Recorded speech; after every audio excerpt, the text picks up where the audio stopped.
Boa noite a todos. Sejam bem-vindos à nossa segunda aula de controle e automação, curso técnico em mecânica. Dando continuidade, na aula passada, nós fizemos uma apresentação a respeito da disciplina. Foi mostrado para vocês um planejamento. Entre hoje e amanhã já vou colocar lá o nosso plano de aula para vocês acompanharem. É uma referência, um plano. Então, ele pode ser alterado alguma coisa ao longo, mas em vias de regras, nós seguimos aquilo que está lá no plano. Como nós mencionamos, a nossa disciplina em controle e automação, ela vai ser fundamentada no estudo e na aplicação do CLP.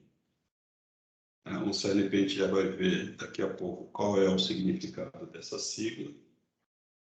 Então, o nosso foco do estudo é o CLP. E o significado do CLP, que é uma abreviação. Então, aqui é uma abreviação. É controlador lógico programável. Em algumas situações, vocês vão ver, ou vocês vão até ouvir, algumas vezes eu falar PLC, que é do inglês. Então, Programming Logic Controller. Então, a gente pode relacionar essas duas siglas aqui, a gente está falando sempre da mesma coisa, ou controle lógico programável, ou controle lógico programável, PLC. Ele é um dispositivo que ele controla uma sequência de funcionamento de uma máquina ou de um processo por meio de instruções de um programa que se encontra armazenado na memória dos dispositivos. Então, esse aqui é um dispositivo atualmente muito utilizado na indústria.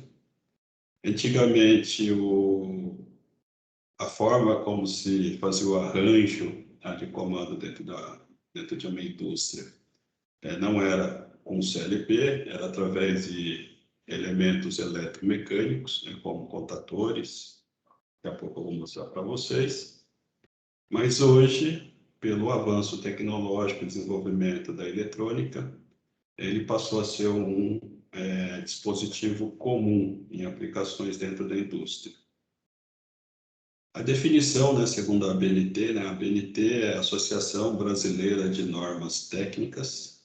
Então, normalmente, ela faz uso de normas internacionais ou ela acaba vinculando alguns conceitos de normas internacionais. E ela define que é um equipamento eletrônico digital com hardware. Quando a gente fala de hardware, a gente está falando da parte física, a parte eletrônica em si, e um software compatíveis com aplicações industriais. Então, especificamente, os nossos controladores lógicos programáveis vai ter sua aplicação dentro de um ambiente industrial.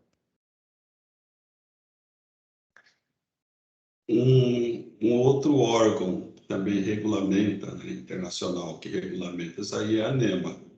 E a NEMA ela diz que o CLP é um aparelho eletrônico digital que utiliza-se de uma memória programável para armazenamento interno de instruções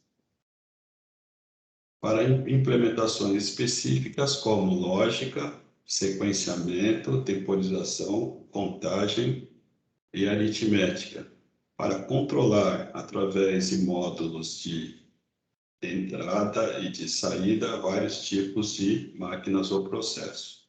Então, essa aqui é uma definição mais específica, eu gosto de adotar essa definição da NEMA, porque aqui já fala de alguns elementos que nós vamos trabalhar com o CLP, que é a lógica digital ou a lógica programável, sequenciamento, a forma como é feito, vamos falar assim, a movimentação de uma máquina, ou a sequência de movimentação de uma máquina, utilizando elementos temporizados, elementos de contagem, aritmética, entre outros. Então, é a definição que eu acho que se adequa melhor, né, ao que a gente vai se propor a estudar daqui para frente, né? Então, em termos gerais, o CLP ele é um hardware, um equipamento físico, em que, né, ele tem uma memória, e que nessa memória, através de um software, tá, ou instruções, é programado, né, a forma como eu vou fazer a minha saída funcionar, né? Como eu vou fazer essa minha saída, fazer com que a máquina ela segue, né, uma função específica. Então, aqui tem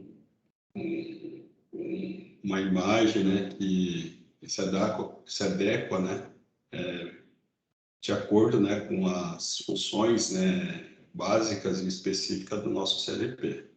Então, em termos gerais, ele é um equipamento físico em que, através de uma instrução, ele vai manipular entradas e saídas com a finalidade, né, de fazer uma sequência de funcionamento de uma máquina. As características, né, desse meu elemento. Basicamente, um controlador programável ele apresenta as seguintes características, né? Como nós vimos, um hardware de fácil e rápida programação, ou, se a gente preferir, reprogramação.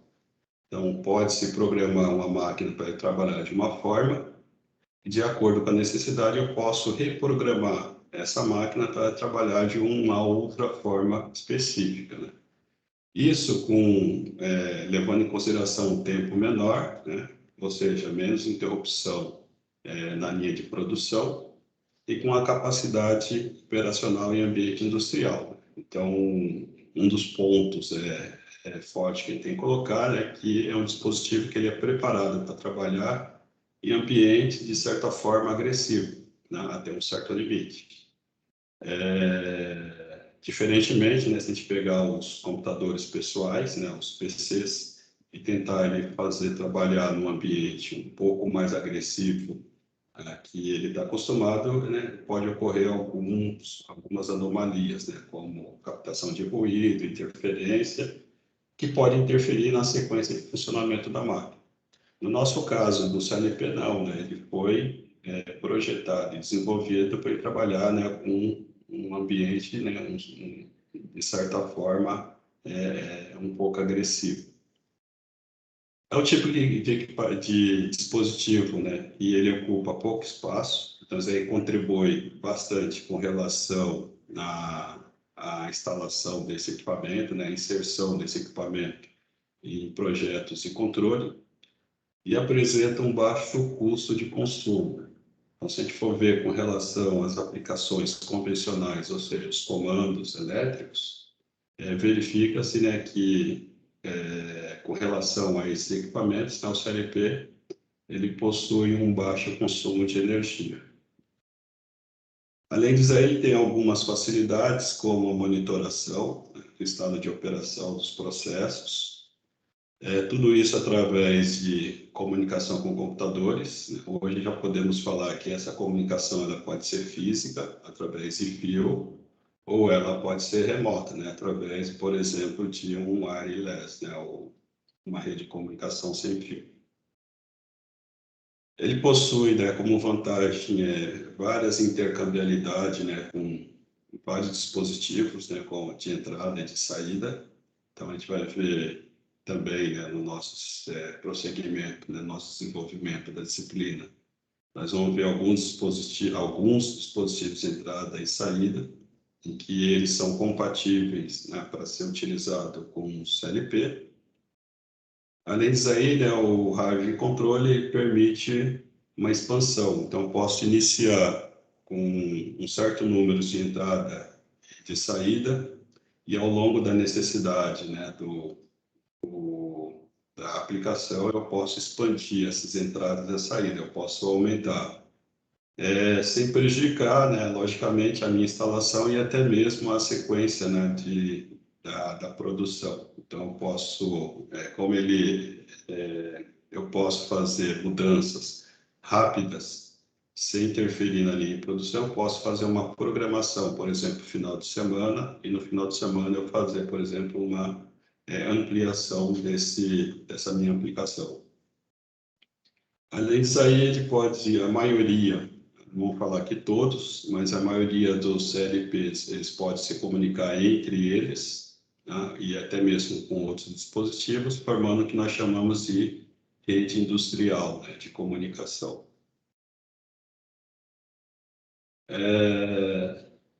Pessoal, a qualquer momento aí, né, como de costume, se houver alguma dúvida, vocês podem estar utilizando o microfone. Lembrando que eu não consigo ver o chat, né, enquanto eu estou apresentando, tem que dar uma paradinha. Como, por exemplo, agora, eu vou dar uma paradinha, vocês não vão perceber, mas eu vou dar uma lida no chat, né, para ver se apareceu alguma dúvida com relação ao que foi falado até agora. Observo aqui que tem uma mensagem no chat. Deixa eu ver do que se trata. O Breno está aqui. Professor, manda o link da sala. Deixa eu ver aqui. Manda o link da sala. Tem gente que não está conseguindo entrar. Deixa eu verificar aqui se eu consigo pegar o link para passar. Só um minutinho. Eu passei o link no WhatsApp do Damin, mas eu acho que ele não está aí. Professor, tá me ouvindo? Sim. É o Doda. Eu mandei no grupo da sala o link. Ah, você já mandou? Já. Quando o senhor então, mandou para mim, eu mandei para eles. Com essa mensagem, deixa eu ver qual... foi antes de você entrar, né? Se você puder reenviar, já que foi solicitado, foi às 20 horas e 41 minutos. Então, passou 5 minutos. Se você puder reenviar, né, só para o pessoal. Estou encaminhando já de novo, professor. Tá, obrigado. Então, retomando lá nossa... Então, onde nós paramos. Deixa eu aproveitar aqui, pessoal, mostrar para vocês, né, do que nós estamos falando. Então, o que é o CLP?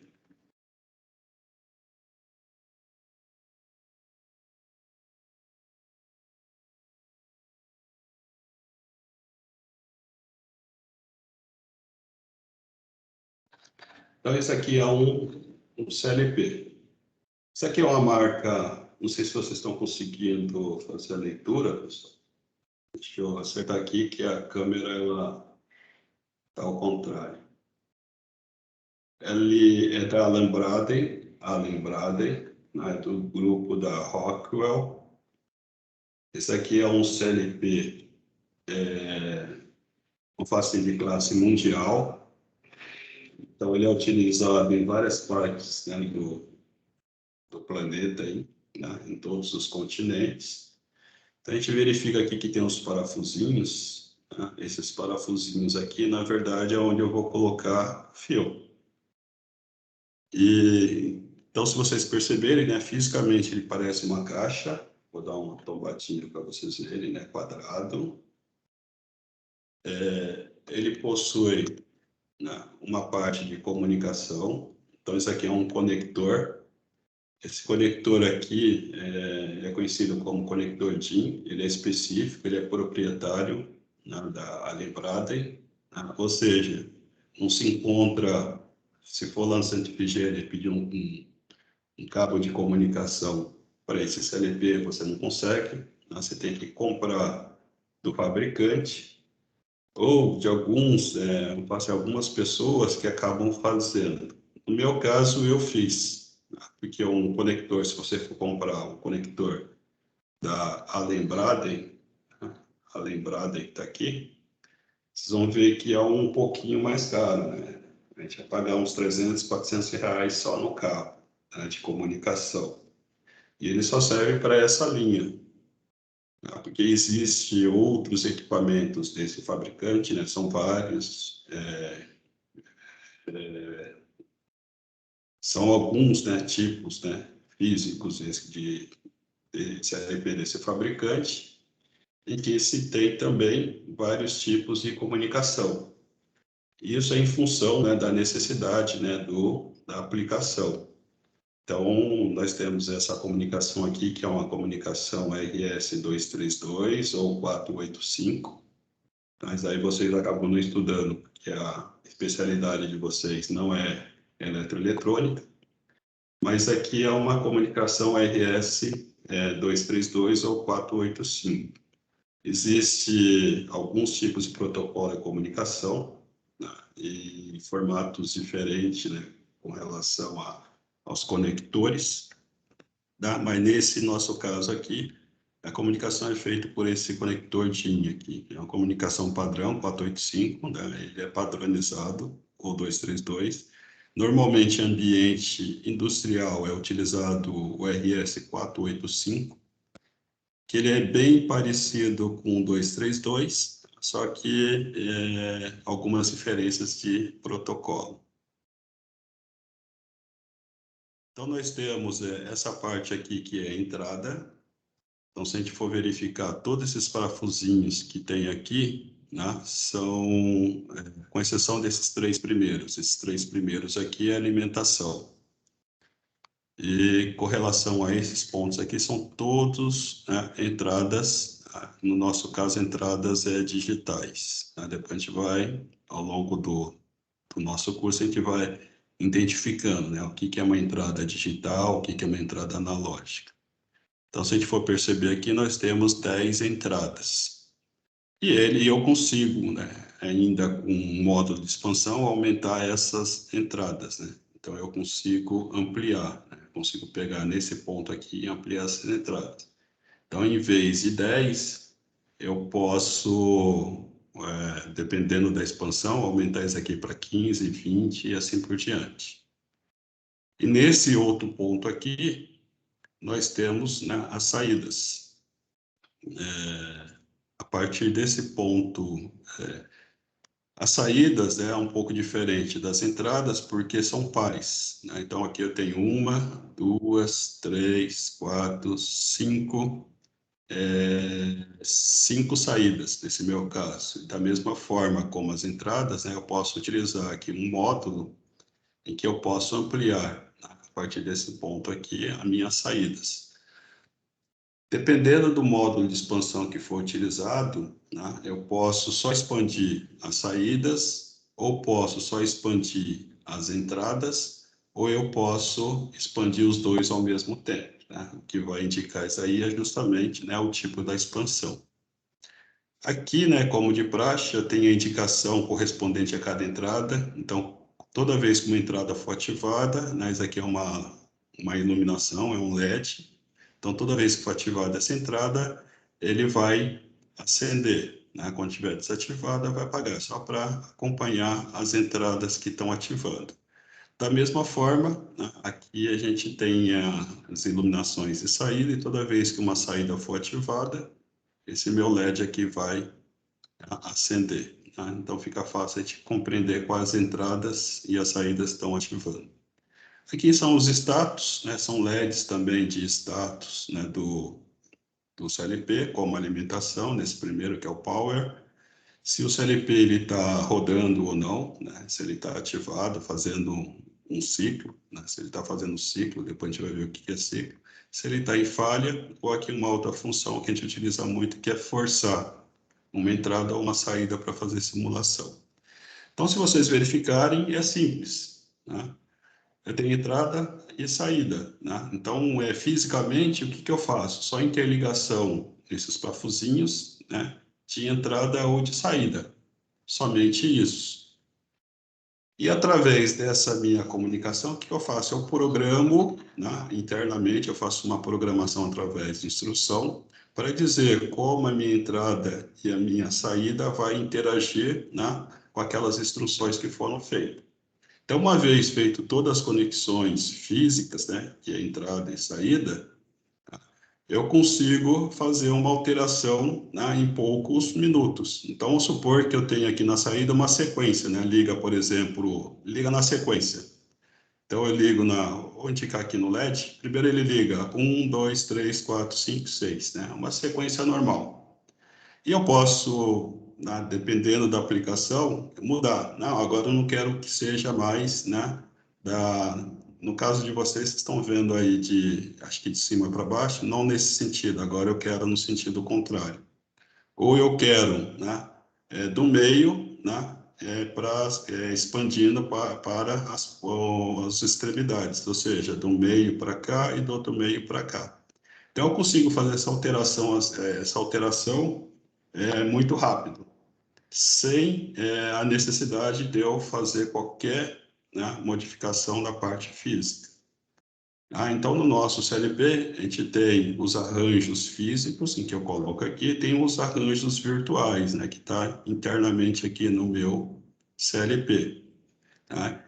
Então, uma vez feito, né, os meus arranjos físicos, né, eu posso, a qualquer momento, através de um cabo conectado no computador, eu mudar a forma como essas minhas saídas e as entradas vão se comportar.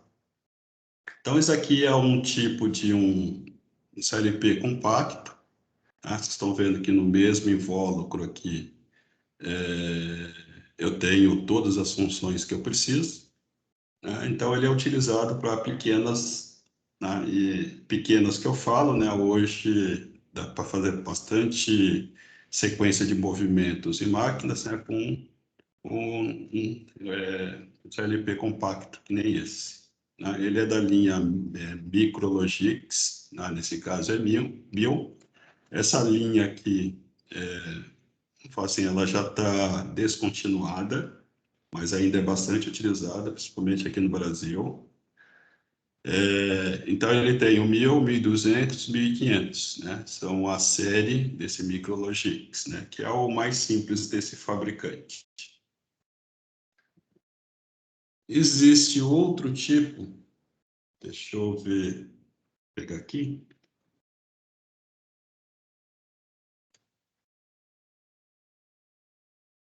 Existe um outro tipo, né? Que esse daqui já é modular.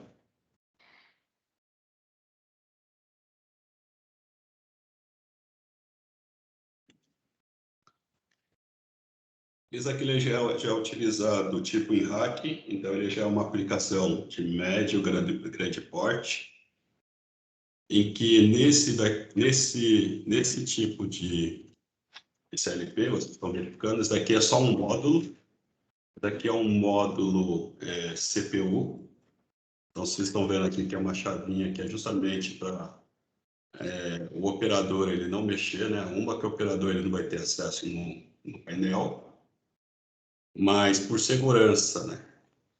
Mesmo quem for fazer manutenção, por exemplo, se for um eletricista em que ele não tem um treinamento para fazer a programação, então tira-se a chave, né, e ele não consegue fazer nenhuma modificação. Então aqui eu tenho a etapa de programação, aqui eu tenho um outro ponto que é fazer o acompanhamento remoto, e aqui eu deixo ele simplesmente rodando. Então, esse aqui é um módulo CPU, então, diferente daquele outro, em que eu já tenho a CPU embutido dentro dele, esse aqui eu vou formando vários módulos, colocando um do lado do outro, vou colocando um módulo do lado do outro e vou formando, né, um CLP físico que atenda a minha aplicação. Aqui nós temos a portinha, né, em que deixa eu ver se dá para vocês verificarem, mas aqui já é um conector DB9, diferente daquele outro que nós vimos. Então, a comunicação, né, entre esse módulo aqui e o computador é feito por aqui, e entre os outros módulos é feito internamente, né, com um cabo que vai interligando todos os outros módulos. Então, vocês percebem que o tipo de conector já é um pouco diferente. A comunicação é o mesmo, é o RS-232, né, o protocolo, isso aí nós chamamos de protocolo, é o RS-232, ou então o RS-485. Né? Normalmente isso aqui é o RS-485. Tem uma bateria que é justamente para os dados ficarem armazenados sem nenhuma perda quando desliga a energia. Esse, para vocês terem ideia, né, só esse módulo também é daquele fabricante lá, da Rockwell, ou seja, da Allen-Bradley. Só esse módulo aqui, pequenininho, ele está em torno de 3 a 6 mil reais, tá? Esse módulo aqui. Ele é conectado num rack através desses conectores. Então, aqui eu tenho um conector que também é proprietário do fabricante, em que eu conecto isso aqui no rack e depois eu vou juntando todos os outros, né? Eu tenho um rack aqui, né, com os outros entradas, só que se eu colocar aqui não vai dar para vocês visualizarem, né, por causa do espaço em que a câmera está pegando. Aqui tem os dados, né, com relação ao tipo de software, capacidade de memória, a corrente de utilização do equipamento e assim por diante, né? Então, isso aqui é o modular. Então, nós temos o compacto, tá? No compacto, né, ele já está pronto para aplicação. Só fazer o quê? As interligações na minha máquina. Ou nos cilindros, ou nos contadores, ou nos motores, assim por diante, né? Ligando os botões, sensores, assim por diante. Ou tá? Um modular, tá? Em que eu vou montando, tá? Vamos falar assim, o meu arranjo físico de acordo com a aplicação que eu vou utilizar. Como tem vários fabricantes, né, tem um outro fabricante, né, esse aqui também, ele é compacto, então vocês percebem que aqui eu tenho, esses aqui são tudo entradas, né, esses aqui são LEDs, né, vocês estão vendo os números, vocês não estão conseguindo ver o LED, né, mas nesses pontinhos aí que vocês estão vendo, cada um desses aqui, ó, eles têm seus LED correspondentes. Ele tem seus conectores. Esse aqui eu estava mexendo dele. Você tem os conectores, né? Então ele fica fácil de você ligar, inserir ou então você retirar ele do painel, porque eles são encaixes assim que vocês veem aqui e aperta já vem com o conector pronto, encaixa nesses dois. Aqui tem um outro conector de comunicação, né? Esse aqui já é um outro tipo, um outro padrão. Esse aqui é o RJ45, aqueles que nós utilizamos, aquele cabo azul que é utilizado em rede de comunicação. Do outro lado, aqui internamente, daqui a pouco eu falo com vocês. Aqui vocês percebem que tem já um outro tipo de comunicação, ó. Então, esse daqui, mesmo ele sendo compacto, tá? Eu tenho uma porta de comunicação. Do outro lado, mais uma porta de comunicação, a RJ45, e uma outra porta de comunicação, que é o RS232 ou RS485. Além dos outros conectores padrão, né, que é para interligar lá na minha máquina. Então, nesse ponto aqui é que eu vou interligar todas as entradas e as saídas, né? Aqui é alimentação, nesse caso aqui é saída, do outro lado são as entradas. Então, ele é uma forma mais compacta. Esse aqui é um CLP com relação o Allen-Bradley. Ele é mais simples, né? Ele é mais barato do que o Allen-Bradley. É um fabricante nacional, Altus. Então, se vocês procurarem na internet, né, CLP da Altus, vocês vão ver vários tipos de CLP da Altus, em que esse CLP aqui ele é mais em conta com relação aos demais, né? Com relação a esse outro, né? Esse aqui é em torno, vamos falar assim, como ele está descontinuado, você não consegue comprar direto da Allen-Bradley, então você compra aí no mercado paralelo. Ele está em torno de R$ 1.200, esse daqui. Esse aqui ele já é mais em conta com relação àquele outro. Ele também é uma linha que ele está prestes a ser descontinuada, é linha Piccolo, ele é compacto. Então, o que a gente percebe aqui internamente deles, aqui já é o circuito dele. Então, tem uma bateria, né, que é justamente para segurar as informações dentro da memória, né? É uma bateria tipo de relógio, um pouquinho maior, 3 volts. E aqui eu tenho os componentes eletrônicos, né? Então, eu tenho aqui a CPU, aqui eu tenho a parte do controlador, né, que vai controlar o dispositivo entrada e saída. Aqui eu tenho a comunicação e aqui eu tenho a memória, né? Então, isso aqui eu tenho um tipo de memória, esse aqui é outro tipo de memória, né? A gente vai comentar daqui para frente os tipos de memórias. São memórias, por exemplo, essa memória aqui, ela é uma memória tipo em que eu consigo apagar e eu tenho a memória em que eu não consigo apagar. Tá? Então, nas memórias em que eu não consigo apagar e tal, que a forma como o CLP vai trabalhar internamente. E o que eu consigo apagar são aquelas onde eu vou colocar as instruções, né, o meu programa, né, que nós vamos desenvolver, né, ele vai ser colocado aqui, né? Então eu posso a qualquer momento apagar ele, né, ou alterar ele. Então esse aqui é um outro tipo de fabricante, né? Ele é um CLP compacto, né, porém ele é de outro fabricante. Para esse CLP aqui também, né, ele tem uma vantagem que eu posso fazer a montagem para o trilho. Então, vou colocar de perfil. Então, eu posso encaixar ele lá no painel com uma grande facilidade. Eu não preciso aparafusar no painel. Eu só encaixo através desse trilho aqui, né? Ou desencaixa, né? Então, ele tem uma trava aqui. Nessa trava aqui eu consigo, essa travinha verde aqui. Então, nessa travinha verde aqui eu consigo tirar ou colocar ele no trilho. Então, a travinha que eu forço ela e ela tira o meu elemento.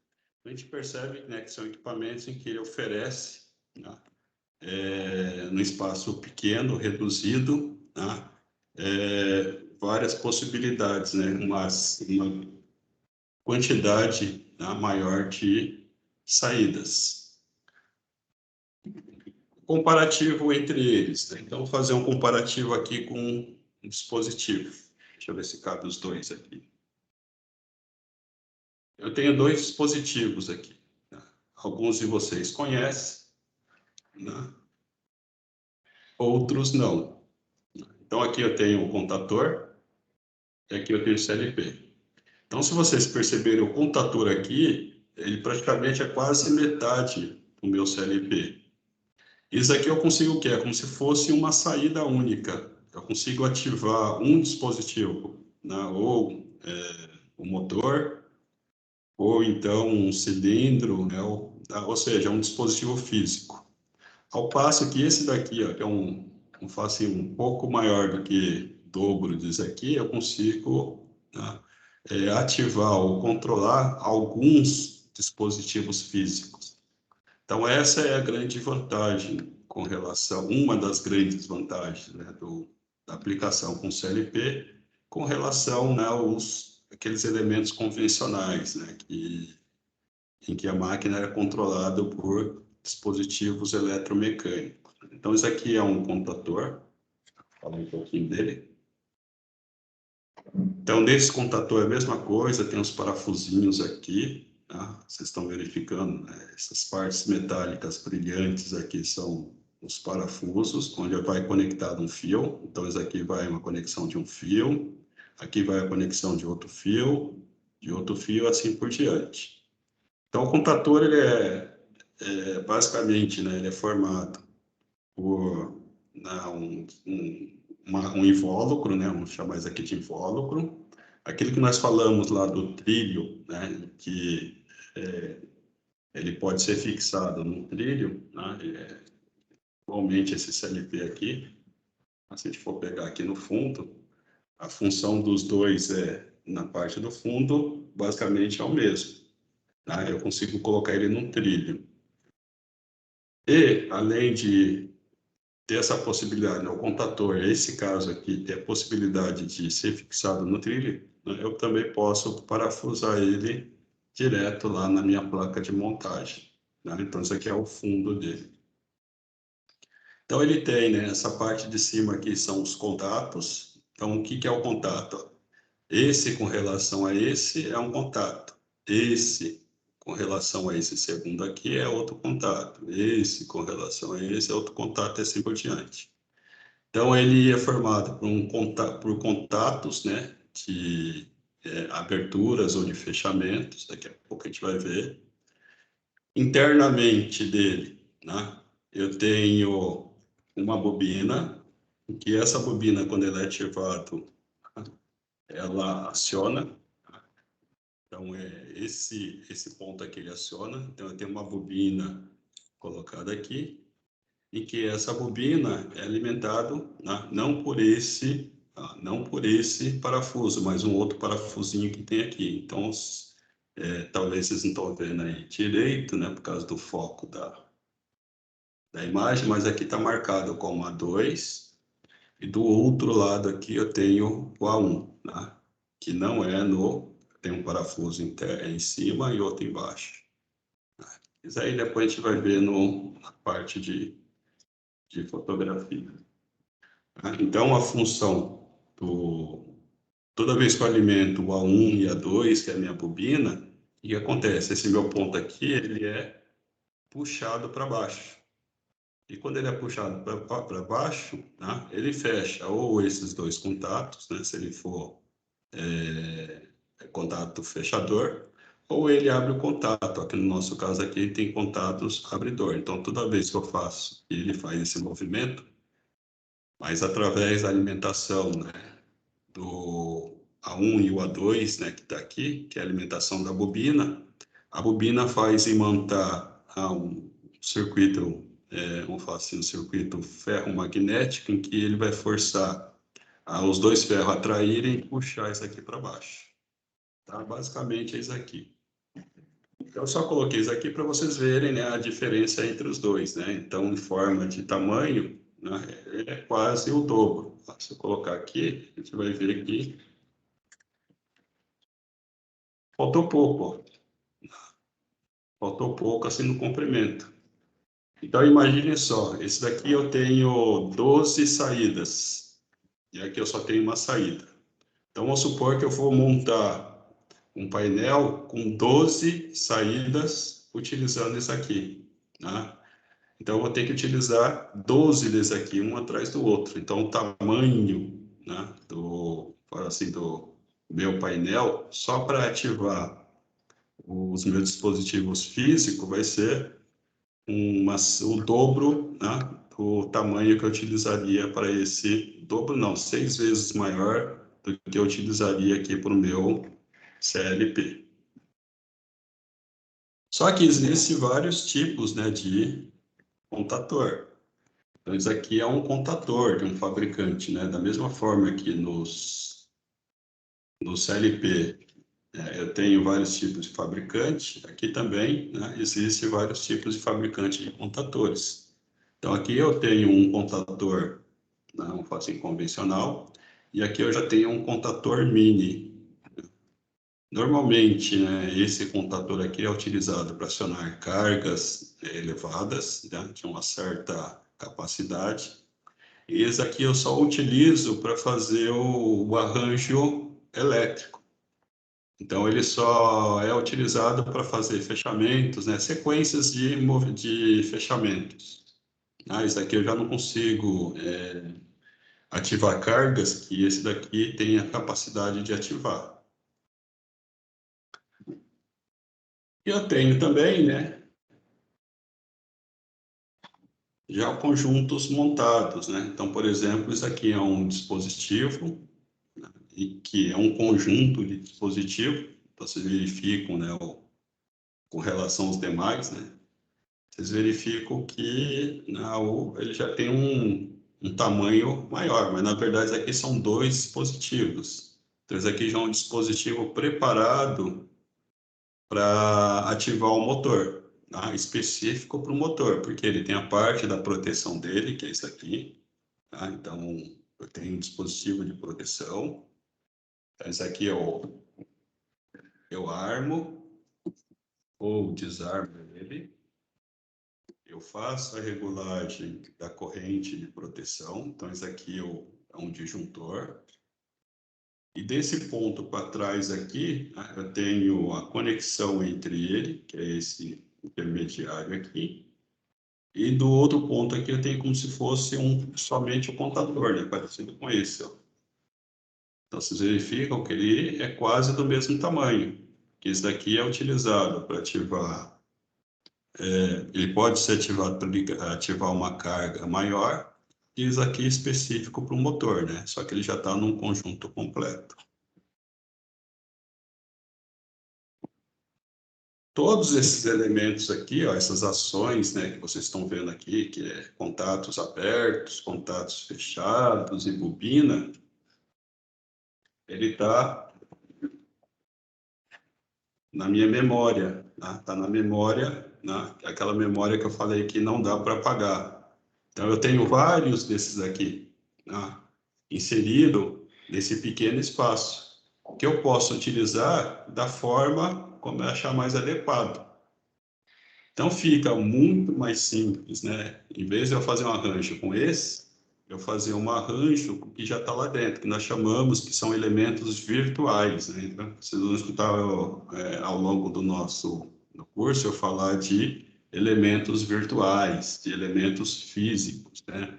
Então, os elementos físicos seriam os relezinhos, né? Isso aqui nós chamamos também contator, ou então um relé. Relé é mais específico, né, para eletrônica, né? Então, a gente acaba utilizando assim para comandos elétricos, contatores. Mas ele tem a mesma função do relezinho, né, que é uma bobina que vai fazer o atracamento de um contato ou de vários contatos simultaneamente. Então, um elemento disso aqui, né, eu tenho vários aqui. Então, nesse único espaço aqui, né, virtualmente, eu posso ter dezenas, centenas, né, ou até milhares de elementos que nem esse daqui, tudo embutido aqui dentro. Então, isso que acaba facilitando, né, que é o nosso software, né, quando a gente fala assim de arranjos virtuais que está lá dentro. Tá, pessoal, isso aí é só para explanar, fazer uma explanação para vocês, né? Um outro elemento que nós temos embutido aqui são os temporizadores. Então, para vocês terem ideia, ó, isso daqui é um temporizador, né, de um comando, de um circuito elétrico, de um comando elétrico. Isso aqui é um temporizador. Olha só o tamanho dele. Olha o tamanho dele. Então, dentro dessa minha memória aqui de instruções, de instruções não, né, de elementos que está tudo aqui dentro desse único elemento, eu tenho também, né, algumas dezenas, né, desse elemento aqui que é um temporizador. Com a vantagem de eu poder, né, esse daqui eu só consigo configurar, quer dizer, ele já vem configurado de uma forma, né, de como trabalhar. Os temporizadores que eu tenho aqui dentro, interno no CLP, né, eu posso configurar ele de várias formas de temporização. Então, as fórmulas, a forma mais comum, né, de se encontrar nesse temporizador, ou é com retardo na energização, ou retardo na desenergização desse aqui. Então, eu só consigo adquirir, né, já de forma pronta, somente dois tipos de temporizador. Já os temporizadores que estão embutidos aqui no nosso CLP, eu posso configurar ele para 6 ou 10 tipos, né, de formas de funcionamento. Tá? Então, fica muito mais flexível, né, a minha aplicação através da utilização dos elementos aqui. Tá, pessoal? Então, isso aí foi um overview, né? Não é todos, né? É o que eu tenho, né? Não é todos que está no mercado. No mercado tem assim, alguns tipos diferentes, né, de aplicações. O que eu mostrei para vocês é o que eu tenho, né? E o que eu tenho, né, vocês já veem que já tem bastante opções, né? Então, imagine o que tem no mercado, né? O que tem com os fabricantes. Então, isso aí foi um overview só para vocês verem, né? A gama que o CLP ele pode fornecer, né, para uma aplicação nossa. Então, isso aí depende muito do tipo, né, da marca do CLP ou da aplicação que a gente está querendo desenvolver.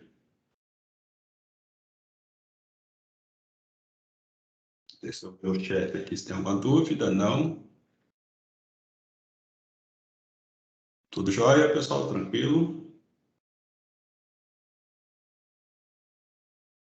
Por enquanto, tranquilo, professor. Ainda não chegou a prova, né? Quando chegar na prova, aí vai ter dúvida. Então, isso mesmo. Quando chegar, aí sim, aí que vai começar, né, mano? É nada, tá, pessoal? É aquilo que eu sempre falo não só para alunos, né, como profissionais, assim, que não têm grande entendimento com relação ao CLP, né? CLP, basicamente, é como se fosse aquele contador hoje. Dependendo do tipo que você precisa de aplicação, você vai lá na Santa Efigênia e está lá na prateleira, né? É como se fosse o contador. Então, tá atrás do balcão. É claro que existe algumas aplicações que é específica, por exemplo, você precisa dimensionar, especificar qual o tipo de CLP, né? A gente vai fazer a análise, né? Qual tipo de entrada você quer, qual tipo de saída, qual a comunicação que vai ser utilizada, se vai ser utilizada simplesmente para conectar o computador ou então para conectar com outro CLP, assim por diante. Então, por exemplo, eu trabalhei em linhas robóticas em que a gente tinha, além do CLP do próprio robô, porque na aplicação industrial, aquele braço robótico, ele tem a parte numérica deles, né, que nós chamamos de controle numérico, né, dos robôs, né, que vai manipular lá os sensores, manipular os movimentos, né, os graus de giro, assim por diante. Ele tem a sequência de movimento dos eixos, né? Quem faz a sequência de movimento dos eixos é justamente o CLP. Então, dentro desses braços robóticos, eu tenho o CLP e tenho os controles, né? Numéricos eles. E muitas vezes existe o que? A necessidade desse CLP, né? E até mesmo desses controles numéricos, eles se comunicarem com outros CLPs.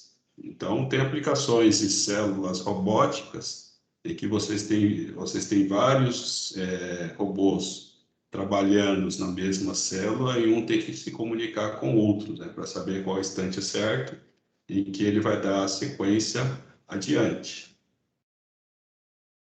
O Antônio, deixa eu ver, fez uma pergunta aqui. O que significa a mesma sigla CLP?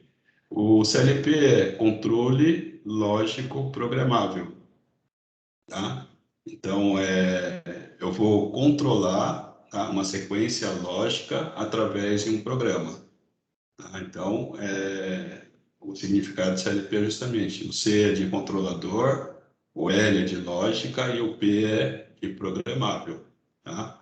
Controlador lógico programável. Tranquilo? Tá, pessoal? Então, hoje, para quem está em campo, né, isso aí é comum, né? Eu até brinco, falo assim, ó, hoje dentro da indústria, a gente acaba tropeçando, né, nos CLPs, né? Até mesmo em controle numérico, né?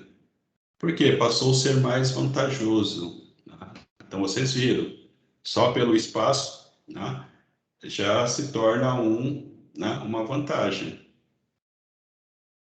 Então, aqui, ó, na nossa sequência, vocês estão vendo aí o slide. Nessa sequência aqui, vocês fazem um comparativo. Vocês fazem um comparativo. Aqui, pessoal, esse aqui é o nosso painel convencional. Aqui está o nosso painel convencional. Esse aqui é um painel convencional, feito com elementos eletromecânicos, ou seja, com contatores. Então, aqui vocês estão vendo, né? Vamos identificar aqui, ó. Dá para identificar. Aqui vocês estão vendo o maiorzinho, tá? Então esses maiorzinhos aqui, ó, por exemplo, são contatores, né, de potência. Esse daqui também são contatores de potência, né? Eu consigo identificar, né, por ter um certo costume. Aqui embaixo, né, você tem uma mistura. Você tem alguns que são de arranjo físicos, a maioria são de arranjo físicos, né? Você tem alguns aqui que pode ser para controlar alguma potência, inclusive ele está com um módulo aqui de... Nós não chamamos módulo de expansão, né? Aqui é bloco aditivo. Existe essa possibilidade, né, de você amontoar, fazer como se fosse uma torre, né, no próprio contator, né? Então, às vezes, ele fica até 2 andares, né, no máximo 3, né? Isso por causa da profundidade do painel, né? Mas é possível. Aqui você tem outra linha de contatores, né? Provavelmente de arranjo, ou então de entrada, né? De dispositivos sensores, algo desse tipo, outros contatores. Então, você percebe aqui que existe bastante elementos, né? Então, cada contatores aqui eu tenho o quê? Alguns fios conectados nele, né? Então, aqui acaba tendo, né, uma certa quantidade de fios, um cruzando com o outro, né? Indo para cima, indo para baixo, né? Tá tudo escondido através das canaletas, né? Mas eu tenho bastante fios aqui passando de um ponto por outro. Dá um defeito nesse aqui, que eu tenho que verificar fio a fio. Tá? Então, eu tenho que verificar, ó, qual é a falha que está ocorrendo. Nessa falha que está ocorrendo, qual é os elementos, né? Então, a gente vai do elemento principal para depois os elementos principais. Então, normalmente, um contator, ele não está interligado, somente ele tá interligado com outros contatores. Então, precisa verificar, né? Seguir fio a fio até achar o defeito. Então, em termos de manutenção, muitas vezes aqui acaba sendo um pouco demorado, até você localizar o defeito. Desse outro lado aqui, ó, nós já temos um sistema, ó, totalmente utilizando o CLP. Então, aqui nós temos as linhas de alimentação, tá? Provavelmente aqui alguns arranjos, aqui são conectores, né? Então, vocês podem verificar aqui que são conjuntos e cabos, né, que vira chicote, tá? Conectado nesses modos. Então, provavelmente aqui ele já está conectando aqui para uma saída, fonte de alimentação. Aqui poderia ser interpretado como 2 CLP, né? Provavelmente é 2 CLP, um está conectado com o outro. Então, aqui ele tem uma rede de comunicação, então os 2 CLP, exemplo, esse módulo de comunicação, e esse módulo de comunicação ele faz a interligação com máquinas ou até com outros tipos de painéis. Então, vocês verificam que ele é mais enxuto, né, na parte visual. Isso através da imagem, né? Se vocês forem ver isso aí fisicamente, vocês vão ver que esse arranjo aqui ele é mais limpo, ele é mais clean. E qualquer problema que dê aqui, o que acontece? Você conecta o computador, né, o PC, através da comunicação, e você vai rastreando, né, através do próprio software, né, de monitoramento. Então, muitas vezes aqui, vamos falar assim, manutenção é mais rápida, né? A capacidade de conexão com dispositivos daqui é bem maior do que esse daqui. Então, vamos falar assim, vamos fazer um exemplo. Tudo que está aqui dentro aqui, ele corresponde a no máximo 2 ou 3, né, módulos aqui. Então seria o CLP e mais um ou outro módulo aqui, ele já faz muito mais do que está aqui. Então se torna mais prático, mais rápido, né? O espaço ocupado, né? Então fala, mas é o mesmo espaço. É o mesmo espaço, só que a capacidade deles aqui é de 10 a 100 vezes maior do que isso aqui. O tempo em que é feito, né, construído, né, essa aplicação aqui é menor do que essa daqui, com capacidade menor. O tempo de manutenção, né, que porventura, né, isso aqui mesmo tendo, né, de 10 a 100 vezes a capacidade disso aqui, né, o tempo de manutenção desse aqui é bem mais rápido do que esse aqui, assim por diante. Até a substituição, né? Se eu precisar substituir esse módulo aqui, eu tiro o conector, desencaixo ele do meu rack ou então do meu trilho, já coloco o outro e coloco o conector. Então, a substituição de qualquer peça aqui é bem mais rápida do que esse daqui, né? Essas são as vantagens que a gente vai comentando. Tranquilo, pessoal? Acho que alguém queria falar alguma coisa aí. interferência Ah, do não, professor, é microfone. a diferença também, né, no caso dos contadores do primeiro aí, em relação ao segundo, o CLP, valores também, né, vamos supor, que nem, ó, tem mais ou menos aí, não sei, mas deve ter o quê? Quase 150 mil reais aí em CLPs ali no segundo painel. Não dá pra gente mensurar isso aí e comparar, né? Sim, Porque sim, só de olhando aqui, né, como ele tem dois CLPs, né, em módulos, né, que é parecido com aquele único que eu mostrei para vocês, né? Então, sim, isso aqui é um rack, e nesse rack você vai encaixando, né, os módulos e montando. Então, só para você ver que tem dois aqui, então significa que a capacidade, vamos falar assim, ó, isso aqui eu consigo movimentar, do jeito que está aqui, eu vou falar assim, ó, entre cilindros, motores, né, eu vou falar assim, ó, uns 10, né, eu consigo manipular aqui. E não é de tão alta a potência assim, não. Né? Então, eu consigo manipular aqui uns 10 ou 12 dispositivos. Aqui eu estou falando em termos de 30, 40 dispositivos. Né? E de forma complexa, né? Isso aqui é a forma de ligar e desligar, né? Ou seja, atuar, desatuar. Né? Isso aqui não, isso aqui é atuar com velocidade, com variação de velocidade, ligar e desligar, ler vários tipos de sensores, né? O principal disso aqui não está na saída, está na leitura de sensores, né? Então, isso aqui ele tem grande capacidade. Então, eu consigo colocar, por exemplo, sensor em toda a parte da minha máquina. Esse aqui já não, né? Já tem uma certa limitação de utilização de sensores. Então, aqui o que eu posso dizer para você aqui do visual, que esse aqui tem bastante entradas, né? Ou seja, ele consegue monitorar muitas entradas, né? Consegue se utilizar de várias entradas para ativar saídas, né? Ou fazer a sequência da máquina. As diferenças. Mas em termos de valores, não dá para a gente falar, né? Teria que falar em capacidade de ativação, né? Capacidade de leituras de entradas e capacidade de ativação de saída. Então, se a gente for fazer a relação do custo desse equipamento por cada dispositivo que ele vai acionar e cada elemento que ele vai ler, a gente vai ver que, se a gente for fazer essa relação, a gente vai ver que ele é bem mais barato do que esse daqui.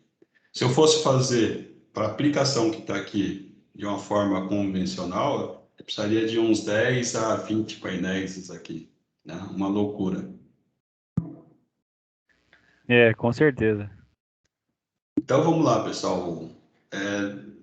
De que forma que surgiu, né, o CLP, né? O CLP ele surgiu nos Estados Unidos, né, na linha de montagem lá da General Motors, né? Então era a General Motors na época, ela tinha uma divisão, né? Podemos encarar isso aí hoje como terceiro, é uma empresa terceirizada dentro da General Motors, em que ela fazia projetos, manutenção, né, e modificação de linha.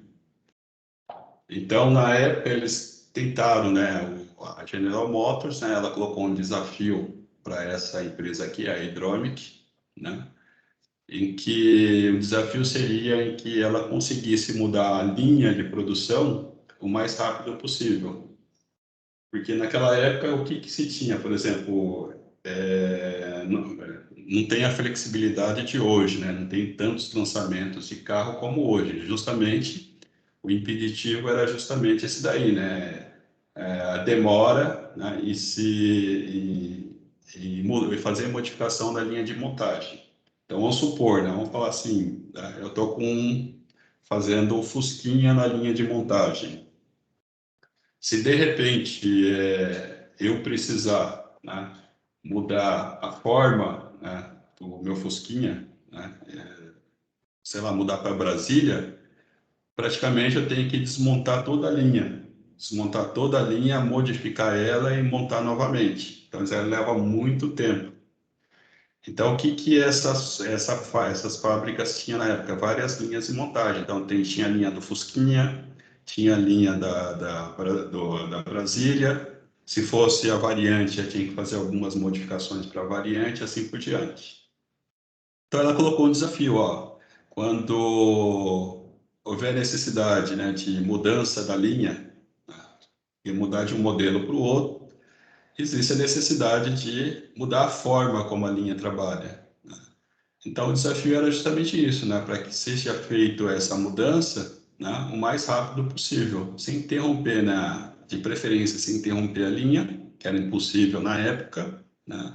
E se não fosse o caso, não conseguisse, né, não interromper a linha, que essa interrupção fosse o mínimo possível, né? Então, através dos estudos, né, dessa hidrômica, aí eles conseguiram, né, desenvolver justamente esse dispositivo, né, que é o CLP, né? E de lá para cá, né, através, né, do CLP, né, foram desenvolvidos outros dispositivos para trabalhar com CLP e isso aí favoreceu a linha. Então, hoje, por exemplo, nós temos ali em Porto Real, eu ia falar Porto Feliz, né, talvez eu tenha até complicado. Porto Real. Porto Real é aquela divisa ali, indo para Aparecida, né, sentido Minas, Rio de Janeiro. É a divisa, é uma cidade, né, não muito, acho que não é a primeira nem a segunda, não vou lembrar, mas é uma cidade ali com a divisa de São Paulo, Rio de Janeiro e São Paulo, em que ali você tem a Volkswagen, caminhões, não tem nada a ver com a outra que eu vou falar, e lá você tem a Renault Peugeot. Tá? Então, como vocês sabem, né, a Renault e a Peugeot são francesas, então acho que eles fizeram uma joint ventura em que na mesma planta era fabricado o Peugeot e o Renault. Se eu não me engano, acho que era na época era o Renault Clio, depois mudou para o Sandero, e o Peugeot 208. Então, na mesma linha, vocês viam a mistura, né? Vocês viam Peugeot, né? Uns 3, 4 Peugeot. Na linha atrás, você tinha uns 2 Renault, depois vinha novamente Peugeot, depois vinha Renault e assim por diante. Isso para a linha de pintura. Então, vocês verificavam, por exemplo, que um carro era pintado de branco, né, uns 2, 3 carros pintados de branco, daqui a pouco já entrava outro carro com uma outra cor. Então, automaticamente, a linha ela já identificava qual que era o modelo do carro, qual era a cor que deveria ser pintado o carro. E o operador não era o operador que faz isso, né? Hoje, isso aí já é bastante efetivo nas empresas, né? Então, automaticamente, já é feita a purga, né, do sistema para aquela tinta, já enquanto está fazendo a purga, já é preparado, né? Já é preparada a outra tinta, e quando o carro já está chegando lá, né, todo o sistema já está preparado, já está pintando o carro de outra cor. Então, lá na saída, vocês verificam, tem um carro branco, depois tem um carro vermelho, depois tem um carro azul e assim por diante. Então, tudo isso aí, né, foi a partir justamente dessa necessidade, desse desafio que a GM impôs, né, para essa empresa, né, que estava subsidiada dentro da General Motors, e que através desse dispositivo eles conseguiram, né, fazer com que a mudança, né, numa eventual mudança de linha fosse feito com mais rapidez, né? Então, enquanto eu estava no Senai, né, por exemplo, eu já trabalhei, já dei aula, né, para alunos que trabalhavam ali na Volvo, por exemplo. Ele sempre me falava, e o que ele cuidava era justamente isso aí, né, de novos projetos. Então, dentre esses novos projetos, né, o que era necessário não era adequar a linha para o projeto, mas o projeto para a linha, né, o que já está existente ali. A mudança era mais radical quando, né, havia necessidade, né, de ser um produto totalmente novo. Então, se vocês percebem hoje, o pessoal fala em montagem MQB, né? O que seria essa montagem MQB? Você utilizar o mesmo chassi para várias carrocerias, né? Então, hoje a prática que é feita no mundo é justamente isso, né? Porque é mais fácil, né? Você manter, por exemplo, uma linha só de chassi. Você não muda praticamente aquilo ali, você só muda o quê? A cabine do automóvel, né? E alguns acessórios internos. Então fica mais fácil. Então, por isso que vocês vê muito lançamento aí em pouco tempo. Se vocês forem pesquisar, né, alguns anos atrás, vocês vão verificar que cada lançamento levava muito tempo para entrar no mercado. Hoje existe uma certa demora, só que é menos, só que a demora maior está justamente na homologação, né, do produto. Então, o carro é feito, né, quer dizer, eles já lançam, eles já informam que vai lançar um produto, só que esse produto ainda não entrou na linha, né? O que foi feito foi um teste piloto para fazer a verificação, né? E nesse instante aí o pessoal está vendo toda a parte de ferramental, porque pode existir a necessidade de uma mudança, mas uma vez definido o projeto, homologado o projeto, né, eles já vão para a linha e já efetivam a linha, né, dentro daquela carroceria que já foi feita. Tá? Então, tudo isso daqui, né, a partir desse desafio aqui, que proporcionou tudo isso que a gente verifica hoje.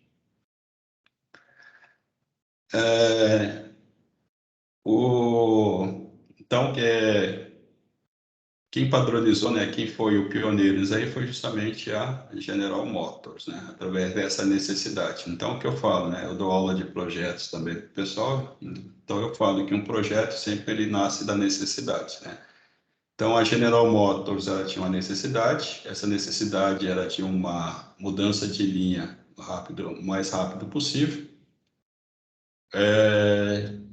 Quem foi designado para o projeto, né, tinha que atender justamente essa necessidade. Né? Então, a partir daqui, né, dessa necessidade, surgiu o CLP. Essas mudanças, né, implicavam, antes do CLP, né, em altos custos e grande tempo de atualização. Né? Então, se levava muito tempo, né? Isso aí que nós comentamos.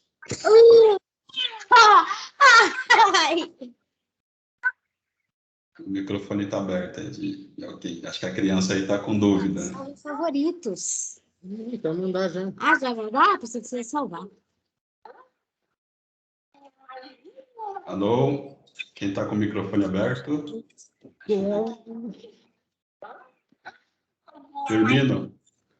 Firmino, seu microfone está aberto. Não, professor, não é o meu não, tá? O meu tá desligado. Liguei agora para falar. Eu creio que deve ser do Samuel. Então, desculpa. Vamos seguir, acho que já parou. Tranquilo, pessoal, até aí? Ô, professor, desculpa, minha filha que apertou aqui, tá vendo o vídeo. Tá, pergunta qual é a dúvida dela que a gente esclarece. Não, acho que só ela que teve dúvida, né? Acho que todo mundo tá... Tá, pessoal, então foi a partir daí que começou, né? Iniciou, né, o CLP, né? Desse ponto, né? A gente está falando de 1968 para cá, né? Houve outros avanços com relação aos elementos, né, ao próprio CLP, né? Então, o que alterou foram capacidade, velocidade, intercambiabilidade, comunicação, né? Tudo isso aí foram os avanços que ocorreram nos CLPs, né? Acompanhou a informática, né? Então, é claro que a gente não fala na capacidade dos computadores pessoais, né? Quando a gente fala assim, em capacidade vamos falar assim, de instrução do CLP, a gente está falando quando a gente fala assim, em 10 kilobytes, né, de capacidade, né, é um valor assim que se consegue fazer muita coisa, né, CLP, né, muitas vezes diferente, né, de quando a gente fala de, sei lá, 10 gigabytes, né, que a gente fala lá nos computadores pessoal, 100 gigabytes, né, e 1 tera, né, então essas capacidades, né, para guardar outros tipos de informações, né, quando a gente fala em 10 kilobytes, quando a gente fala em capacidade de CLP, a gente está falando em 10 kilobytes, 30 kilobytes e assim por diante, né. São capacidades específicas, né, não tem necessidade de ler, né, vamos falar assim, palavras muito grandes, né, são sequências, né. Então a gente vai ver que a maior parte do tempo, né, a gente fala bits, tá? Mas a gente interpreta as instruções como palavras, né, em bytes. Mas capacidades, quem está falando em termos de CLP, capacidades em termos de K, kilobytes, e não mega nem giga, né? Salvo algumas exceções, aplicações muito especiais, né, quando a gente fala em CNC, em algo desse tipo, né? Mas no próprio CLP, por exemplo, de CNC também tem, tá, pessoal? Então, se vocês forem lá, tiverem a oportunidade de ver os nossos CNC, o que é CNC, pessoal? Aquelas máquinas lá de controle numérico, tá? Torno CNC, fresa CNC, centro de usinagem CNC, né? Então, esse daqui é o tipo da máquina parecido lá com o nosso robô, né? Só que um pouquinho mais avançada, porque precisa de uma capacidade maior de armazenagem, de processamento. Mas ele tem lá a sua parte de controle numérico, né? Que é para fazer a leitura, né, dos vários tipos de sensores que tem lá, resolvers, encoders e assim por diante, além dos cálculos matemáticos que tem que fazer. Ele precisa o quê? Da sequência, né, dos eixos, né, eixo X, Y, Z, né, e assim por diante. E quem dá essa sequência, né, quem liga lá os motores, os cilindros pneumáticos, hidráulicos, é justamente o CLP. Então, nós falamos, né, que o controle numérico ele foi feito para monitorar todos os aspectos, né, de números, cálculos, né, e assim por diante. E o CLP ele vai dar o quê? Aquela sequência que a máquina tem que trabalhar, né, os eixos X, Y, Z, né, ativando motores, cilindros, assim por diante. Então, lá no centro de usinagem, né, esse também tem o nosso CLP. É parecido com esse, né? Só que a gente não vai ver essa configuração, né? A gente vai ver em outra configuração. E o CLP, né, no começo teve uma bagunça, né? Quando surgiu lá em 1968, né, o CLP na General Motors, né? A General Motors, né, ela fazia do jeito que atendia ela, né? E outros fabricantes também começou, né, a fazer da forma como atendia, né, as suas expectativas. Então surgiu o quê? Uma certa bagunça, né, com relação à linguagem utilizar, a forma como utilizar. Então, para isso, né, foi feito o quê? Uma normatização, né, uma padronização, né, da linguagem de programação dos CLPs, né? Porque senão o que acontece, né? Você teria que comprar um software para uma aplicação, outro software para outra aplicação e assim por diante, né? Então, foi feita uma normatização, uma padronização, né, a aplicação, né, da linguagem de programação dos CLP.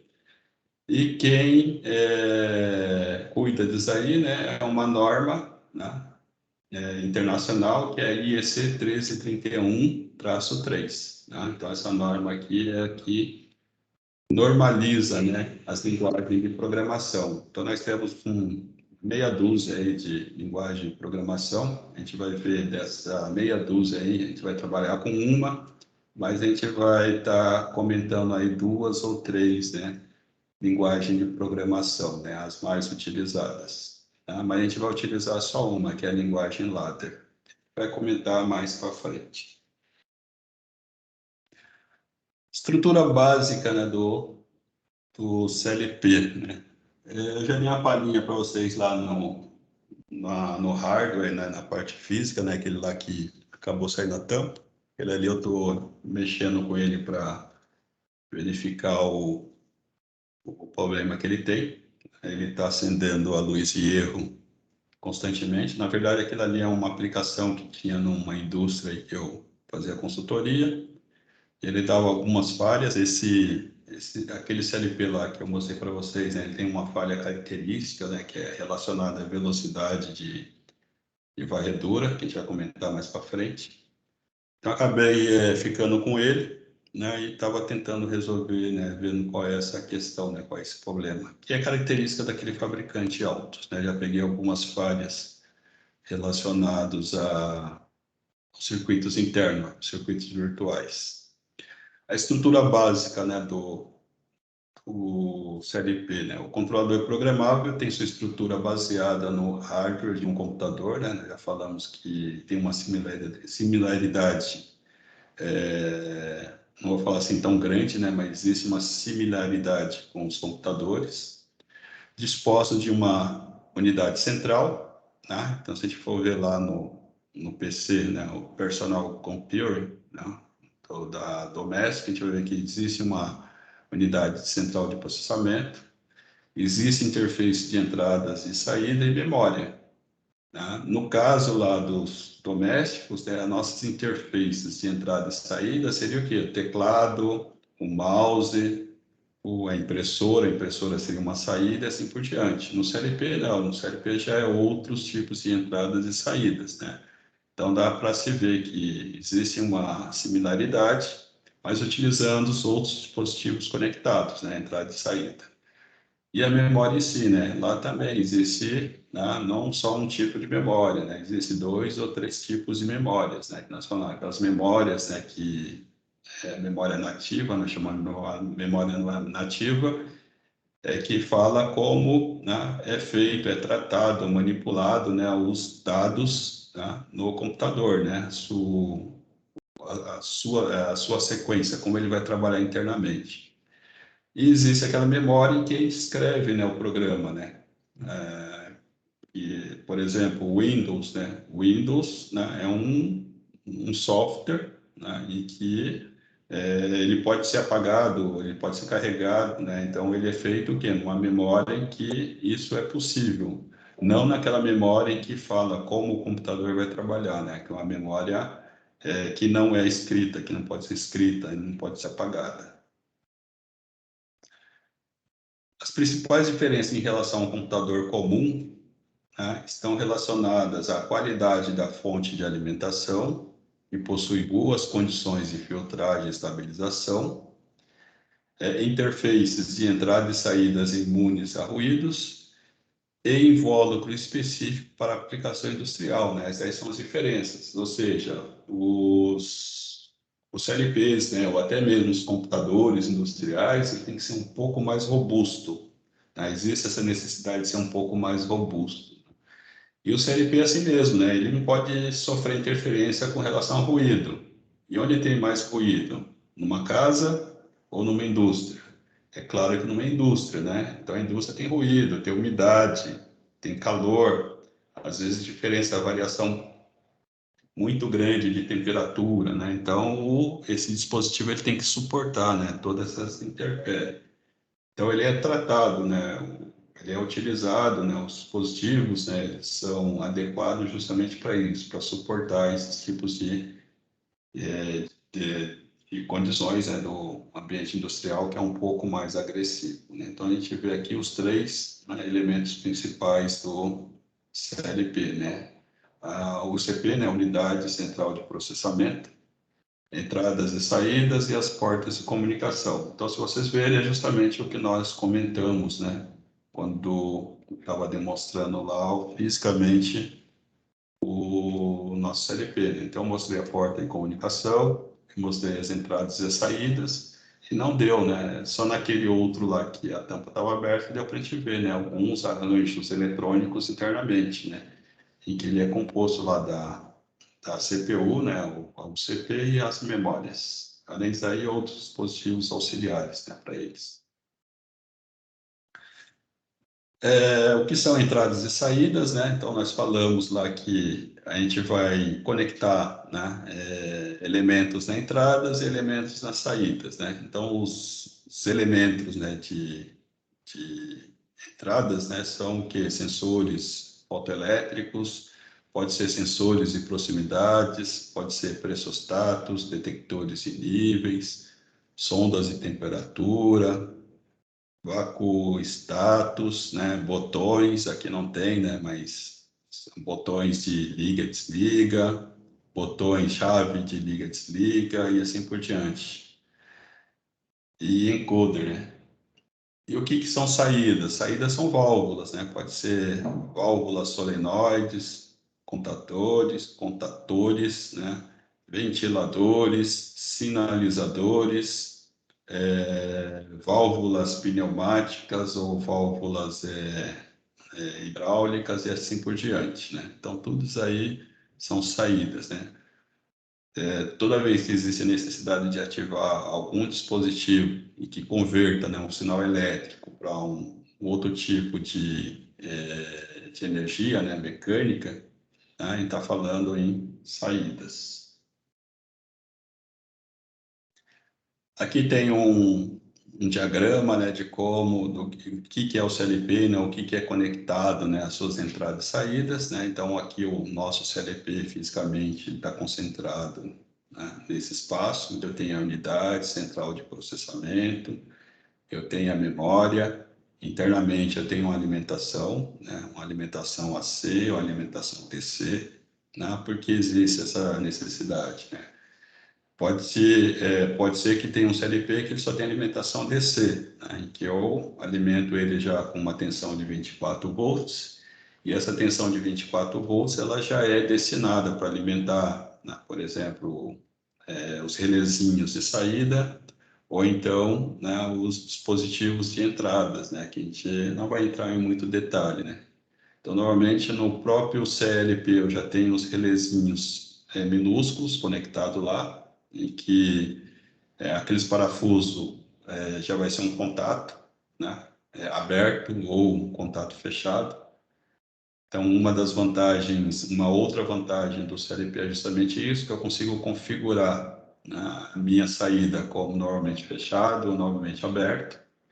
Ao passo, se eu fosse comprar o contator, já teria que comprar ele ou com a entrada aberta, ou com a saída, tá, ou com contato aberto, ou com contato fechado. Não daria para mim, falar assim, não, depois eu decido. Não, já tem que decidir na hora. No CLP não, no CLP você já consegue decidir de que forma que você quer acionar, com contato aberto ou com contato fechado. A mesma coisa para a entrada, né? A entrada eu consigo determinar, né? Mesmo meu botão ele sendo aberto, né, eu consigo interpretar ele aqui, né, falar assim, não, eu quero que quando ele está na condição normal aberto, que o meu contato aqui por um CLP ele seja fechado. Então eu consigo, né? Então eu tenho a unidade central de processamento, eu tenho a memória, tenho a alimentação, sempre vai ter que existir uma alimentação AC ou DC, ou então os dois, a porta de comunicação, as entradas em que eu conecto botões, né? Ou então eu conecto, aqui está uma representação que a gente vai ver por cima, né, de um fim de curso, ou então de um sensor. Ou então as saídas, né, que pode ser para ativar sinalização, pode ser para ativar uma válvula solenoide, ou pode ser para ativar um contator. Aqui ele exemplifica, né, ele fala de uma forma um pouco mais específica, né, o que é a unidade central de processamento. Então, a unidade central de processamento é responsável pelo processamento do programa, isto é, coleta os dados do cartão de entrada, efetua o processamento na UCP, né, segundo a instrução do usuário. Aquele programa que o operador, né, ou o programador fez, armazena na memória, envia os dados, né, do cartão para a saída, né, com respostas ao processamento, ou seja, é uma sequência, né, do que nós já comentamos, né? Primeiro eu tenho um sinal de entrada, esse sinal de entrada, de acordo com o sinal de entrada, vai existir uma ação ali nas instruções internas do computador, né, conciliando com aquela instrução que foi dada lá pelo programador, né, da forma como ele queria que a sequência da máquina fosse feita. Isso é juntado, né, com outras condições, armazenado na memória e depois jogado lá na saída para que, né, alguns dispositivos ou um dispositivo, né, de ativação da máquina seja acionado. Esse processamento pode ter uma estrutura diferente para a execução de um programa, né? Ele pode ser, aqui já vem alguns tipos, tá, pessoal? O mais comum que a gente vai falar, que a gente vê nos CLPs, principalmente naquele compacto que eu mostrei para vocês, é um processamento cíclico, né? Mesmo ele tendo um processamento cíclico, né? Eu mostrei para vocês lá aqui dando a lembrada, ele pode ter alguns processos de interrupção, tá? E em algumas condições assim bem específicas, né, ele pode ser ele pode ter um processamento comandado por tempo, ou seja, de tempos em tempo eu peço para que ocorra, né, alguma coisa fora desses dois outros processamentos, né? Ou ainda, no caso bem específico, muito específico ainda, o processamento ele pode ser através de eventos, né? Vamos ver o que é isso aí rapidamente. O mais comum, né, nos CLPs, né, ele ocorre dessa forma, né, um processamento cíclico. Então, eu tenho o início. Então, por exemplo, eu ligo o CLP. Eu liguei o CLP, ele vai fazer o tempo todo isso aqui, né, essa varredura. Em função dessa varredura, então, por exemplo, eu dei o start. Aí o que acontece? Chega nesse ponto aqui, ele vai ler as entradas. Então, aqui, ó, ler entradas. Depois ele chega num outro ponto aqui, ele fala, vai fazer o processamento. Esse processamento pode ser o quê? Cálculos matemáticos, né? Pode ser interpretar, né, a forma como tem que ser usada e assim por diante. Chega nesse outro ponto aqui, vou colocar aqui bem específico, ele ativa as saídas, ou atualiza, né? Atualiza as saídas. E depois ele chega novamente no início. Então significa o quê? Que toda vez que você liga o CLP, ele vai fazer sempre isso aqui. Lê a entrada, processa, atualiza a saída, volta, terminou o ciclo. Começa de novo. Enquanto ele estiver ligado, ele vai fazer isso daqui, né? Então, esse aqui é o mais comum que ocorre no CLP. Basicamente, é esse aqui. Existem outras instruções, né, que é por interrupção. Então, no CLP aqui existe, né, em determinado CLP existe. Então, vocês viram lá que eu mostrei para vocês que aqui tinha uma mensagem aqui de falha. Por exemplo, falha. E pode ter uma outra instrução aqui que é bateria fraca, né? Então, esses dois pontos aqui, alguns CLPs já têm, né, que está lá na instrução interna dele, né, que é o diagnóstico que a gente fala do CLP. Então, se chegar nessa posição aqui, o que acontece? Ele para, ele não faz mais nada, porque se tem alguma falha, não faz sentido ele fazer o processamento, né, nem atualizar a saída. Então, ele fica o quê? Em modo de espera. Bateria fraca é a mesma coisa, né? Então, existe, né, dentro desse ciclo aqui, né, existe essas interrupções que é próprio vamos falar assim, do software de baixo nível lá do CLP. Mas outros sistemas, né, em que ele pode ter, né, um movimento cíclico, né, e em determinado ponto, antes dele seguir adiante, ele vai verificar alguma outra coisa. Isso aqui é bem parecido com o CNC, né? Porque o CNC, o que acontece? Eu tenho um movimento da máquina, que ele é cíclico, só que quando o operador ele faz alguma modificação de algum parâmetro lá, por exemplo, sei lá, a quantidade que tem que tirar de material um pouco maior, está fazendo o ajuste. Então, o que acontece? Quando ele chega nesse ponto aqui, ele vai ler os valores, né, de alguns dados para depois ele dar início, tá? Então, no CNC lá, no robô, né, existem essas interrupções aqui. Então, ele começa, ele é o início, ele faz lá a leitura das entradas. Quando ele chega nesse ponto, ele fala assim, opa, tem que esperar para ver se teve algum dado novo que foi colocado pelo operador. Não teve nenhum dado novo colocado pelo operador, ele entra de novo na rotina e faz aquelas outras etapas, né? Processamento, atualiza as saídas e terminou o ciclo. Aí começa tudo de novo, né?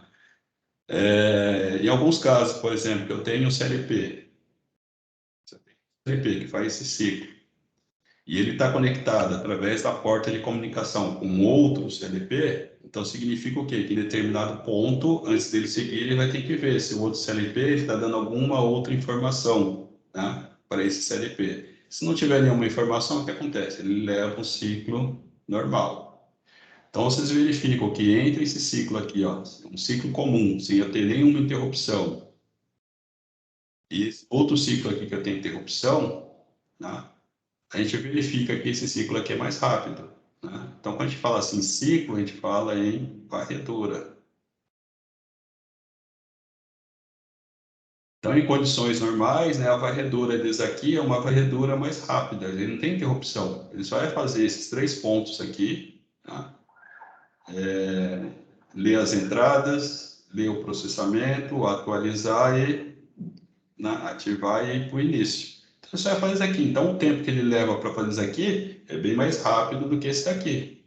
Que dependendo do que essa rotina aqui vai fazer, vai levar mais tempo. Então, normalmente a gente fala que esse daqui um CLP que não precisa ser tão rápido. Agora, para esse caso aqui, o CLP já tem que ter uma varredura mais rápida do que a anterior. E aí, a necessidade de velocidade desse daqui vai ter que ser maior do que o outro. Tá? Eu não coloquei aqui, né? Mas existem os outros dois. Na verdade, tinha, eu tirei, né? Porque não vai afetar muita gente. Os 2 tipos mais importantes é aquele lá, o cíclico, que é normalmente daquele CLP compacto. E existe vamos falar assim, os de porte médio e de grande porte, que ele já tem, né? Essas interrupções, né?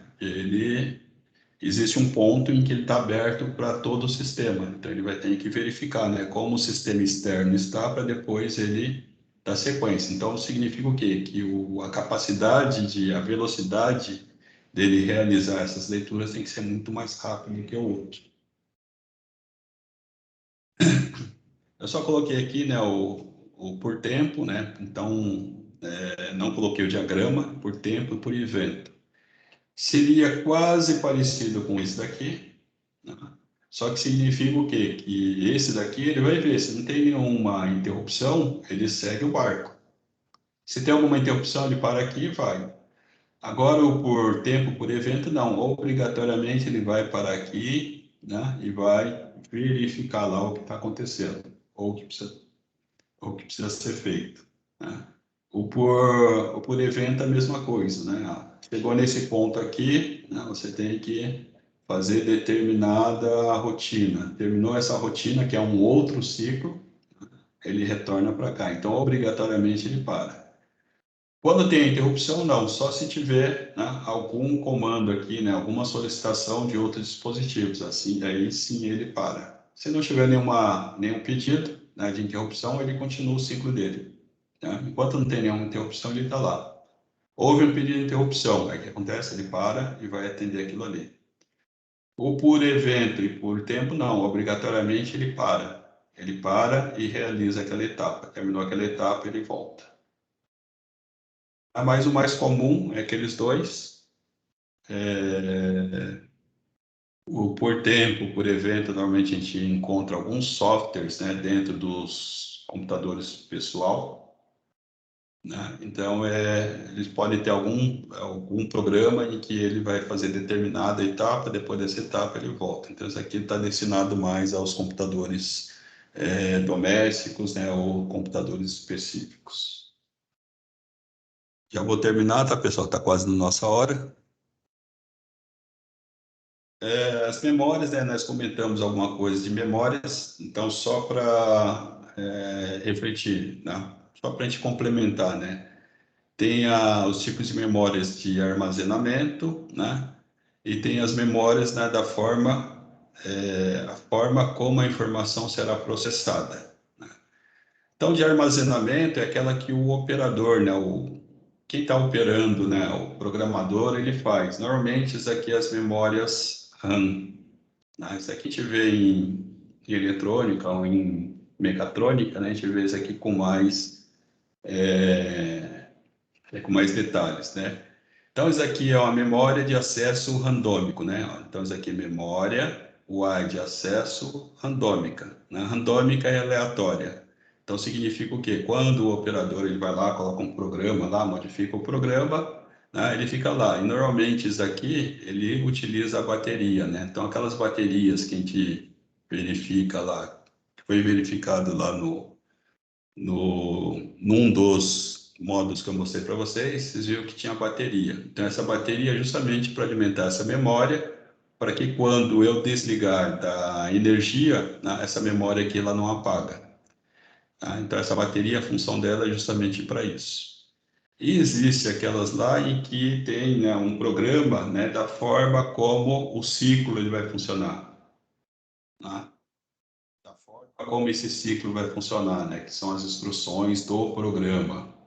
Tá? Então, essas memórias aqui, elas podem ser ROM, né? São as mais antigas, né? Mais antigas não, facinhas, que utilizava em dispositivos antigos.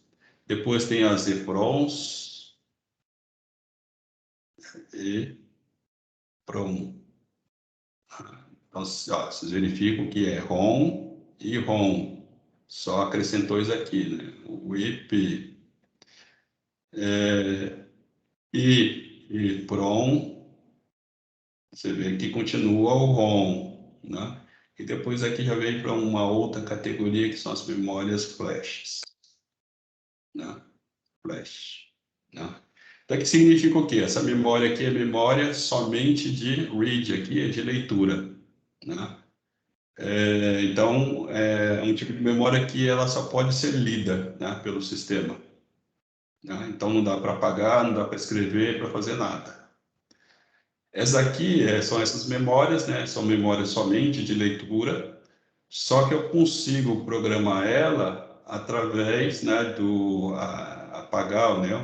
A gente fala erase, né? Program ROM, né? Então eu consigo apagar ela com uma certa técnica, né? Normalmente essa técnica aqui é através do ultravioleta, né? Então, na memória lá tem uma janelinha, né? Uma janela de vidro em que eu coloco ultravioleta e eu consigo apagar o programa. Depois vem a geração mais moderna, né? Que é Erase, e tem um outro E. Então, esse E é de Electric Erasing Programmable, né? ROM. Então, eu consigo apagar, né? Agora, em vez de ser por ultravioleta, eu consigo apagar ela eletricamente, né? Por um comando específico que eu coloco lá num terminal, né? Esse terminal não é acessível, né, para o assim, programador e operador, né? Somente para quem está desenvolvendo o hardware. E existem as memórias flash, né? Em que ela também praticamente é uma combinação, né, dessa memória aqui elétrica, né? Nesse caso, já se consegue, um programador, né, através de instruções muito específicas, consegue fazer o apagamento disso aí. Mas, normalmente, essas memórias aqui, né, elas não são apagadas, escritas e lidas, né, de uma forma externa. Tá? Normalmente é interno na CPU, a CPU que faz. A única memória que se consegue através do programa que a gente vai trabalhar vai ser essa memória aqui, a memória RAM, né? Em que ela só se mantém, né, memorizada através de bateria. Né? Se a bateria, eu desligar ela da energia elétrica, e a bateria estiver fraca, essa daqui vai apagar. Uma outra coisa que nós comentamos é a respeito, né? Em termos de CLP, nós trabalhamos com bits, né? O que é bit, né? O bit, né? O B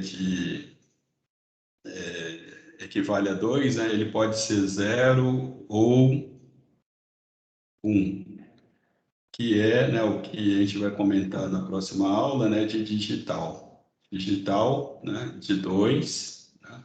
Então, quando a gente fala digital, significa o quê? Que eu só tenho duas opções.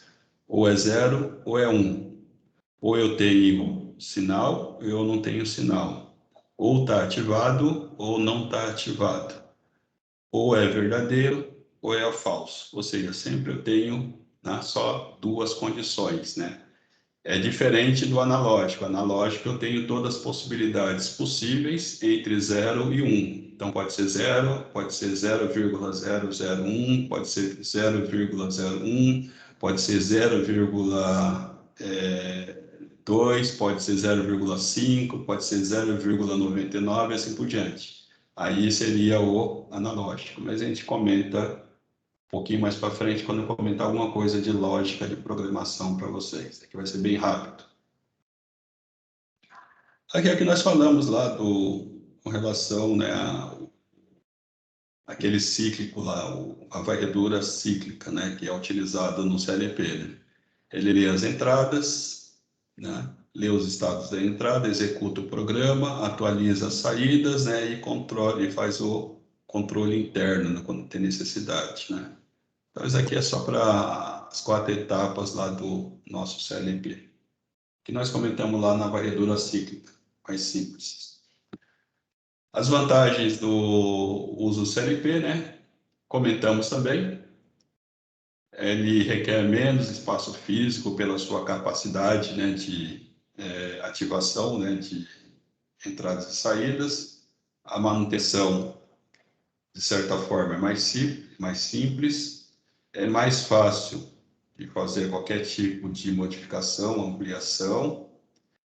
Pelo fato dele ser um dispositivo compacto, ou seja, ele está tudo ali na caixinha dele, né? Já dimensionado para várias intempéries, né? Então a confiabilidade é maior. E pelo fato, né, de eu conseguir ter um espaço menor, a manutenção ser mais fácil e mais fácil a ampliação, então eu tenho uma certa flexibilidade, né, com relação ao dispositivo, ou seja, eu posso utilizar ele para vários tipos de aplicação, né? Ele não fica restrito a uma única aplicação. Das várias possibilidades de utilização dentro da indústria, né, eu posso utilizar ele de várias formas. E aqui um outro exemplo, né, que foi dado com relação ao espaço, né, ao que foi dito, né, com relação à ampliação, manutenção, né, vocês verificam que sempre existe a necessidade de fiação, né, mas com relação ao dispositivo, aqui eu tenho vários dispositivos soltos, né, que também não é um bom exemplo, né, mas aqui ele está restrito a, se eu for falar para vocês, aqui está uma saída de potência, 2 saídas de potências, né, porque eu tenho aqui, ó, 2 disjuntores, então ele está ativando 2 motores, por exemplo, né, e nesse caso aqui, né, eu também tenho os 2 motores sendo ativados, só que eu tenho a possibilidade de ampliação, né, de outros vários, né, de alguns dispositivos a mais, né, dá para ampliar a qualquer momento esse daqui. Esse aqui praticamente eu não tenho mais espaço para ampliação e qualquer tipo de ampliação que eu tiver que fazer, eu vou ter que modificar o painel aqui, né? Aqui eu já consigo colocar mais alguns componentes, apertar eles e ampliar um pouco mais, né? Está disponível aqui no meu CLP. Tá. Isso aí foi uma